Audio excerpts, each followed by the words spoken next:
प्यारे छात्र छात्राओं, नमस्कार, सुप्रभात।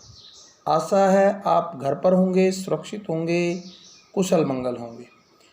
ऑनलाइन शिक्षण के अंदर हम +1 कक्षा के पाठ 3 का अध्ययन कर रहे हैं और पाठ 3 का नाम है रोमन साम्राज्य। 3 महाद्वीपों में फैला साम्राज्य जिसे रोमन साम्राज्य कहते हैं। प्यारे बच्चों, हमने पिछली वीडियो क्लिप में आपको समझाया था कि तीसरी शताब्दी का संकट क्या था, इसके क्या कारण थे। आज हम उसी से आगे इस पाठ के एक अन्य टॉपिक पर अध्ययन कर रहे हैं कि रोमन साम्राज्य में प्रवर्ती काल किसे कहते हैं और प्रवर्ती काल के प्रमुख शासक कौन हुए, उनके द्वारा रोमन साम्राज्य के विस्तार और सुदृढ़ बनाने में क्या कार्य किए गए। प्यारे बच्चों, जैसा कि आप जानते हैं, तीसरी शताब्दी के संकट के बाद रोमन साम्राज्य का जो काल आया उसे प्रवर्ती रोमन साम्राज्य का काल के नाम से जाना जाता है। यह काल 4वीं शताब्दी से लेकर 7वीं शताब्दी तक का काल कहलाता है, मुख्य रूप से जब रोमन साम्राज्य बर्बर जातियों के द्वारा समाप्त कर दिया गया। उससे पहले का काल, इसमें 4 प्रमुख शासक मुख्य रूप से हुए। वैसे तो बहुत से शासक हुए, लेकिन 4 शासकों का इतिहास में महत्वपूर्ण स्थान है।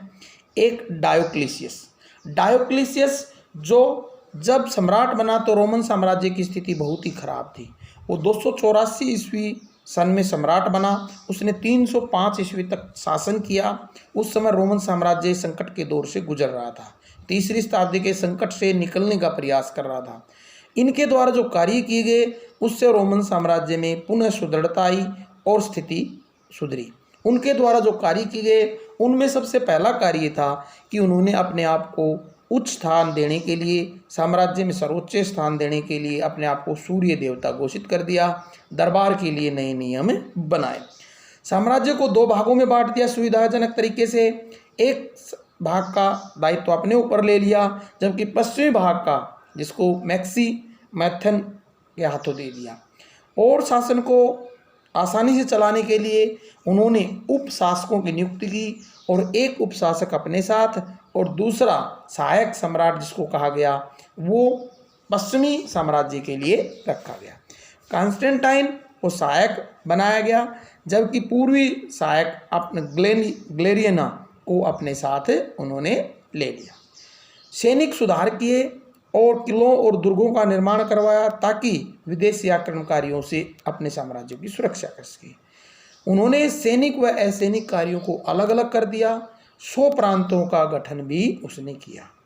इसके अलावा उसने 301 ईस्वी में आदेश जारी करके वस्तुओं की कीमतें निर्धारित कर दी ताकि भ्रष्टाचार न हो और अधिक महंगाई न फैले।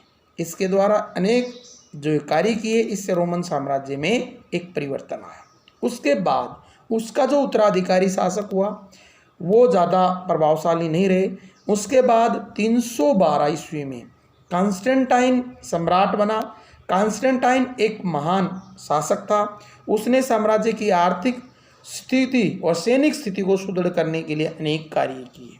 सबसे पहले उसने मौद्रिक प्रणाली में परिवर्तन किया, यानी इससे पहले जो चांदी के सिक्के चले आ रहे थे उनको बदलकर उनके स्थान पर सोने के सिक्के जारी किए, जैसे सोलिडस के नाम से इतिहास में जाना जाता है।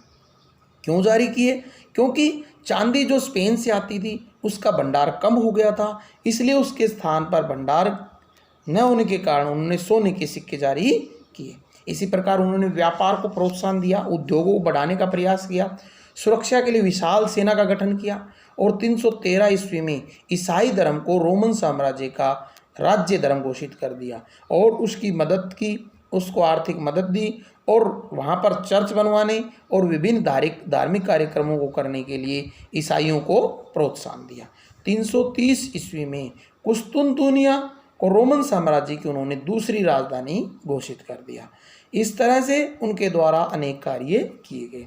उनके बाद जो प्रमुख शासक हुए वो थे 408 में थियोडोरियस द्वितीय। थियोडोरियस द्वितीय ने सबसे ज़्यादा लंबे समय तक शासन किया। 408 ईस्वी से 450 42 साल तक उनका शासन रहा। उसके शासनकाल में सबसे महत्वपूर्ण जो कार्य हुआ था वो जर्मन व ईरानी आक्रमणों को रोकना, जो बर्बर जातियाँ आक्रमण करती थी उनको रोकना, कला साहित्य को प्रोत्साहन दिया, भवनों का निर्माण करवाया, बड़े बड़े उद्यानों की स्थापना की, विद्वानों को संरक्षण दिया और थियोडोरस कोड जारी किया जिसमें कानूनों का संकलन किया गया था। उसके बाद अगला जो शासक आया वो जस्टिनियन था। जस्टिनियन जो कि 527 ईस्वी में रोमन सम्राट बना था, उसने 565 ईस्वी तक प्यारे बच्चों शासन किया। जस्टिनियन रोमन साम्राज्य को पुनः स्थापित करने के लिए अनेक कार्य उन्होंने किए। जस्टिनियन ने ईरान के सासानी शासकों को पराजित करके उनके संकट को दूर किया। कुस्तुनतुनिया में जो हागिया सोफिया नामक चर्च उन्होंने बनवाया। इसके अलावा उस इटली को उन्होंने, जो इटली क्षेत्र था उसको जीतकर अपने साम्राज्य में ला लिया। भ्रष्टाचार को दूर करने का प्रयास किया।